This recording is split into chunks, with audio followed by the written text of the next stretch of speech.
Hello everyone, welcome to GRF Adda. कैसे हैं आप सभी लोग? आई होप आपकी तैयारी अच्छी चल रही होगी और आप लोग जो हैं अपनी तैयारी में बहुत ज़ोर शोर से लगे हुए होंगे, क्योंकि अब अपने पास टाइम जो है वो थोड़ा सा कम बचा है। तो आप लोगों के मन में ये डाउट आता होगा कि सर, एक तैयारी तो हमारी ठीक चल रही है, बट टाइम मैनेजमेंट हम कैसे करें, है ना?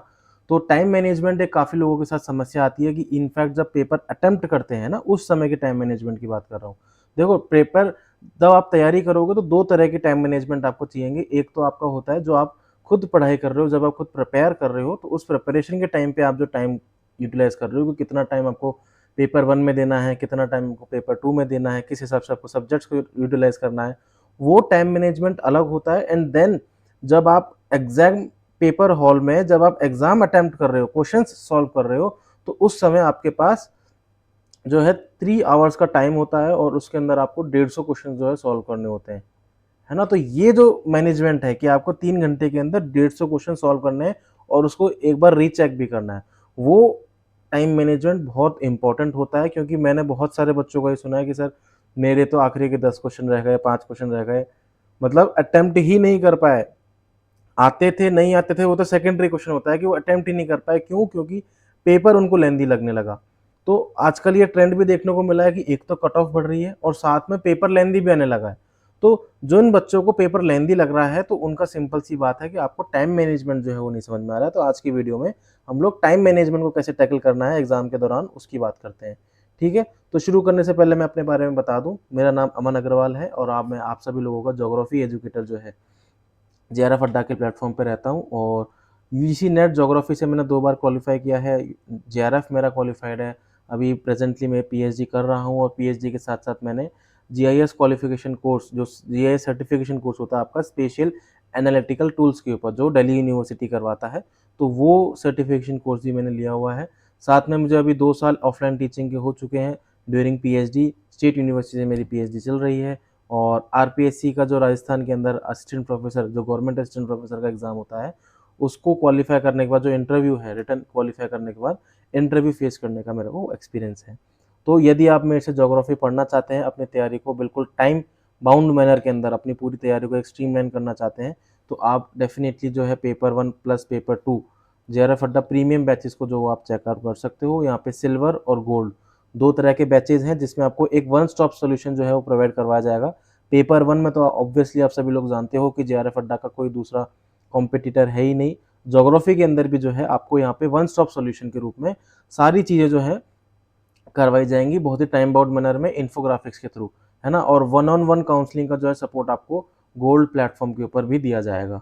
ठीक है? तो अपनी क्लास का जो मेन मुद्दा है उसको अपन शुरू करते हैं। तो सबसे पहले अपन देखते हैं कि जब आप पेपर अटेम्प्ट करते हो, शुरू करते हो, तो उससे पहले आपको एक मैक्रो स्प्लिट अपने दिमाग में लेके चलना होता है, जिसमें मैं बोलता हूँ 70-110 रूल, है ना? मैक्रो स्प्लिट करना होता है कि डू नॉट, एक तो होता है ना कि अपन बार बार पहले क्वेश्चन पेपर का एक वन ध्यान आ गया अपने, तो अपन वन अटेम्प्ट कर रहे हैं, फिर क्वेश्चन पेपर टू पे चलेगा, ज्योग्राफी क्वेश्चन कर लिया। तो ये चीज नहीं करनी है। एक पेपर जो भी आप अटेम्प्ट कर रहे हो उसको पहले करो, फिर उसके बाद सेकंड पेपर पे शिफ्ट करो। या आप पेपर सेकंड पहले कर रहे हो तो सेकंड पेपर कंप्लीट करो, देन कंप्लीट होके फिनिश होके फिर आप पेपर वन के ऊपर शिफ्ट हो, है ना? तो आप एक स्ट्रिक्ट टाइम बाउंड्री जो है वो सेट कर दो कि बिल्कुल पेपर वन और पेपर टू के लिए मेरे को इससे ज़्यादा टाइम नहीं देना है, और वो टाइम अगर मैं शिफ्ट कर रहा हूँ दूसरे पेपर पे तो वापस नहीं आना है फिर, जब तक कि दूसरा पेपर खत्म नहीं हो जाएगा। करेक्ट? तो जनरल एप्टीट्यूड यानी जो पेपर वन है उसके लिए मैक्सिमम आप 70 मिनट्स जो है वो आप दे सकते हो। टेक्निकली तो आपका ये होना चाहिए कि आपका 60 और 120 आइडियल कंडीशन के अंदर, कि आप 120 मिनट आप पेपर टू के लिए ले रहे हो, यानी आपके 2 घंटे हो गए, और 1 घंटा जो है वो आप पेपर वन के लिए ले रहे हो। क्योंकि 3 घंटे हैं, 150 क्वेश्चन है, तो 50 क्वेश्चन पर आवर के हिसाब से आपका टाइम डिस्ट्रीब्यूशन होना चाहिए। बट एक प्रैक्टिकल अप्रोच जो होती है वो मुझे पता है कि आपका जीके, जो आपका जीएस वाला जो आपका जनरल एप्टीट्यूड का पेपर है, फर्स्ट पेपर जो है उसके अंदर आपका डीआई आता है, मैथमेटिकल रीजनिंग आती है, प्लस और भी कई चीज़ें, रिसर्च के ऐसे क्वेश्चन आते हैं जो आपको थोड़ा सा फंसा देते हैं, लॉजिकल रीजनिंग वाले भी इस तरह के क्वेश्चन होते हैं। तो उसके अंदर टाइम जो है आपको डेफिनेटली 1 घंटे से ज़्यादा लगने वाला ही है। तो मेरा जनरली जो अप्रोच रहता था वो पहले मैं अपना पेपर टू ज्योग्राफी अटेम्प्ट करता था, जिसके अंदर 110 मिनट, इनफैक्ट इससे भी कम टाइम में जो है वो हो जाता है, पेपर आराम से हो जाता है। आप मान के चलो 90 मिनट्स के अंदर, यानी 1.5 घंटे के अंदर जो है आपका कंप्लीट पेपर हो जाएगा। बट स्टिल ठीक है, मैं आपको लेकर चल रहा हूँ कि जो थोड़े से ज़्यादा प्रैक्टिस नहीं है तो 110 मिनट आप पेपर 2, 70 मिनट आप पेपर 1 का आप लेकर चल सकते हो। लेकिन ये बाउंड्री आपको फिक्स कर देनी है कि 110 मिनट जैसे ही आपके 105 मिनट हुए और स्टिल आपके क्वेश्चंस पेंडिंग है, तो सबसे पहले उन क्वेश्चंस को अटेम्प्ट करो। छोड़ना नहीं है, बिना पढ़े कुछ भी तुक्के मार दो, रैंडमली अटेम्प्ट करके खत्म करो कि भाई हाँ मैंने एटलीस्ट अटेम्प्ट कर दिया है। देन आपके जो 5-10 मिनट में फिर आप उसमें एक एक क्वेश्चन करके उसको पढ़ के फिर सॉल्व करके आप अपने आंसर चेंज कर सकते हो। बट एक बार आपको सारे के सारे जो 100 क्वेश्चन हैं वो 110 मिनट में हो जाने चाहिए, एंड देन उसके बाद जो आपके लास्ट 70 मिनट बचते हैं, तो जैसे आपका 1 घंटा कंप्लीट हो, लास्ट के 10 मिनट बचे, सबसे पहले अटेम्प्ट कर दो सारे क्वेश्चन जितने भी हैं, जो आ रहा है एकदम ऐसे होता है ना, बिल्कुल जय माता दी करके कुछ भी तुक्के मार के अटेम्प्ट करो, क्योंकि यहाँ पे नेगेटिव मार्किंग नहीं है, तो आपको उसके अंदर घबराने की जरूरत नहीं है। बट अगर आप टाइम के चक्कर में छोड़ देते हो क्वेश्चन, तो वो आपका बहुत जो है वो दिक्कत की बात हो जाती है, राइट। तो 110 मिनट आपके इसके, और क्योंकि इसमें थोड़ी मैथ और सॉल्विंग वाला पार्ट आता है तो 70 मिनट इसके, तो ये आपका मैक्रो स्प्लिट हो गया। देन क्या होता है कि आप क्वेश्चन जब भी सॉल्व कर रहे हो तो 3 राउंड्स के अंदर क्वेश्चन सॉल्व करो, कि एक साथ होता है ना कि 1 से लेकर 150 तक आप चलते जा रहे हो, ऐसा नहीं करना है। सबसे पहले आप मेरा जनरली रहता था कि पेपर 2 में शुरू कर रहा हूँ, पेपर 1 बाद में देखेंगे, क्योंकि उसे हमें नहीं पता है कि किस तरह का स्टैंडर्ड आया है, क्या लेवल आया है और किस तरह के क्वेश्चन हैं। सबका कुछ स्ट्रॉन्ग वीक सब होता है, लेकिन पेपर 2 में आई होप सब लोग अपना बेस्ट करते हैं, सब एकदम स्ट्रॉन्ग करके जाते हैं। तो पेपर 2 सबसे पहले स्टार्ट करो, और उसके अंदर भी सबसे पहले जो है रैपिड फायर करो, मतलब बिल्कुल क्वेश्चन पढ़ते ही आपको आंसर पता है, straight away jump to the answer, उस पर आप मार्क करो और आगे बढ़ो फटाफट, है ना। तो फर्स्ट 90 मिनट्स में क्या होता है, go through entire paper, both section, answer only the question you are 100% sure, है ना। तो these are direct one liner fact, जैसे हु रोट कॉस्मोस, अब हमबोल्ट की कॉस्मोस है, सिंपल कॉस्मोस पढ़ती दिमाग में आ गया हमबोल्ट, तो आपने कॉस्मोस पढ़ा, उसका ऑथर पूछा है, आंसर पे जाके सीधा टिक कर दिया। गोल क्या है यहाँ पे, सिक्योर गारंटेड मार्क्स, मतलब जो आपको पक्का पता है कि यार ये तो मिलेंगे ही मिलेंगे, तो वो उनको सबसे पहले अपने को गैदर करना है। कि इससे क्या होगा, एक तो आपको कॉन्फिडेंस डेवलप होगा, आप पेपर सॉल्व करने जाओगे, आप उन क्वेश्चंस को अटेम्प्ट करोगे तो आपको समझ में आएगा कि यार 50 क्वेश्चन तो मैंने कर ही दिए हैं ऑलरेडी, मैंने रैपिड फायर में ही कर दिए, मतलब सीधे सीधे मेरे को क्वेश्चन आते थे। तो वो आपका 1 घंटे के अंदर जो है आपका कंप्लीट हो जाएंगे, 90 मिनट्स मैंने इंक्लूडिंग पेपर 1 लगाया है। तो सेम डिवीजन आप पेपर 1 पेपर 2 के अंदर कर सकते हो, ये मैंने ओवरऑल करके बताया है आपको, तो क्योंकि हर बच्चे का अटेम्प्ट करने का तरीका अलग होता है, तो वो आप अपने हिसाब से इसको मॉडिफाई थोड़ा बहुत कर सकते हो। सेकेंड राउंड जो होता है उसके अंदर अपन करेंगे हैवी लिफ्टिंग, राइट। पहले आप वार्म अप करते हो, वार्म अप के अंदर जो जो इजी इजी चीजें होती हैं वो आपने सारी कर ली, जो आपको 100% श्योर थे वो कर लिए। देन आप करोगे जो क्वेश्चन पे आपने मार्क फॉर रिव्यू किया था, है ना। अब फर्स्ट राउंड के अंदर जो आपको ऐसा लग रहा है कि इसमें दिमाग लगाना पड़ेगा, या मैं 50-50 हूँ, कुछ भी ऐसी चीजें नहीं है, डायरेक्ट आंसर तो मुझे नहीं याद है, उसको इमीडिएटली मार्क फॉर नेक्स्ट करके आप नेक्स्ट क्वेश्चन पे जाइए। तो आपको फर्स्ट राउंड इसी तरह से पूरे 100 क्वेश्चन जो है, 150 क्वेश्चन है, इस तरह से आपको एक बार पेपर खंगालना है। उसके अंदर आप कितने कर पाते हो, वो उससे आपका कॉन्फिडेंस बढ़ पाएगा कि आपने 50 क्वेश्चन कर दिए, 40 क्वेश्चन भी कर दिए, 30 क्वेश्चन भी कर दिए, और आपके टाइम लगा है ज़्यादा से ज़्यादा आपका 10-20 सेकंड से ज़्यादा एक क्वेश्चन को देना नहीं है आपको। तो यदि आप 100 क्वेश्चन का भी मानोगे तो आपके हो गए लगभग लगभग आधा घंटे से भी कम टाइम लगेगा आपको, आधे घंटे में आपने 50 क्वेश्चन कर दिए, है ना। फिर उसके बाद आप करोगे रिविजिट, अब जो मार्क फर्स्ट रिव्यू किए थे उनके ऊपर आप जाओगे, जिन जिन पे, और उसके अंदर असर्शन रीजनिंग वाले हैं, दिमाग लगाना पड़ रहा है, लॉजिक लगाना पड़ रहा है, उनको दोबारा पढ़िए, क्रोनोलॉजी अरेंज करना टाइम लग रहा है जिसके अंदर, तो उसको आप पढ़िए, ढंग से सॉल्व करिए, है ना। फिर उसके अंदर आपने दिमाग लगा के, कॉन्सेप्ट लगा के, सारी चीज़ें करके वो हो जाए, तो सेकंड राउंड में आपको ये चीज़ें करनी है। और ये जो आरसी और ये जो डी आई, आरसी तो आप कर सकते हो, रीडिंग कॉम्प्रिहेंशन में कोई दिक्कत नहीं है, बस एक बार पढ़ना पड़ता है, तो आप इसको सेकंड राउंड में कर लीजिए, है ना। फिर जो डीआई है, डीआई तो मेरा ये मानना है कि पेपर 1 पेपर 2 पूरा पेपर कंप्लीट हो जाए ना आपका, बिल्कुल फिनिश हो चुका है, उसके बाद आपको डीआई को छेड़ना है, उससे पहले बिल्कुल हाथ नहीं लगाना है डीआई के।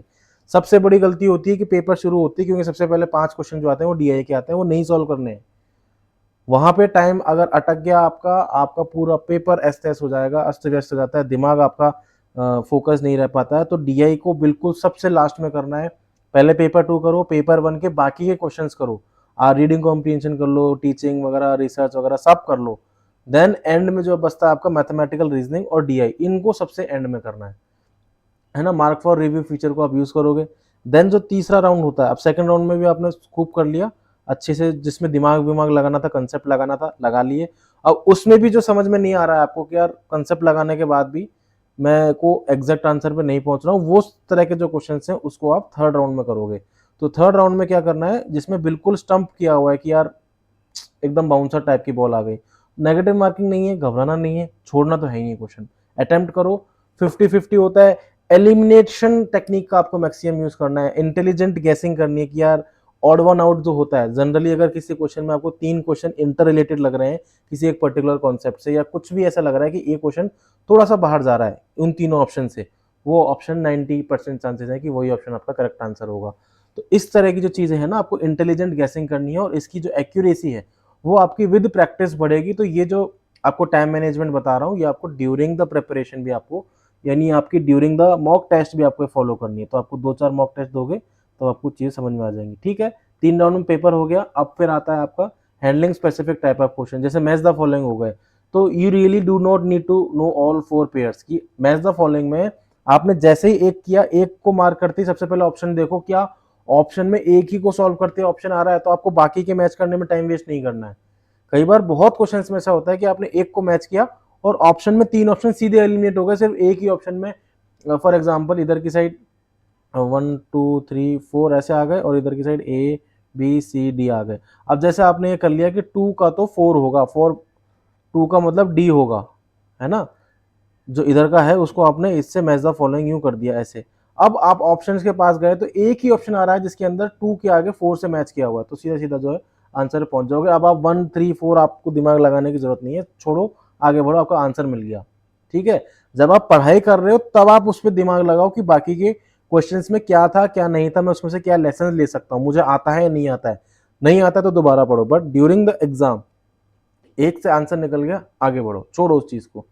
देन असर्शन रीजनिंग के अंदर है कि असर्शन पढ़ रहे हो, रीजनिंग दे रहे हो, तो उसमें गैप मत दो, आप असर्शन को पढ़ो और बीच में आप वाई की जगह मतलब होता है ये क्वेश्चन आंसर कर पा रहा है क्या, तो उसकी जगह आप लगाओगे बिकॉज, है ना, असर्शन दिया हुआ है कोई भी तो उसके साथ में एंड टू एंड उस लाइन के एंड में बिकॉज, फिर आप रीजन पढ़ना शुरू कर दो। तो यदि आपका वो सेंस बन रहा है कंप्लीट, है ना, पूरा स्टेटमेंट करेक्ट बन रहा है, तो आपको वो चीज समझ में आ जाएगी कि जस्टिफाई कर रहा है नहीं कर रहा है। क्योंकि अगर बिकॉज लगाने के बाद भी वो चीज नहीं बैठ रही है तो फिर वो हो जाएगा कि both are correct but does not justify.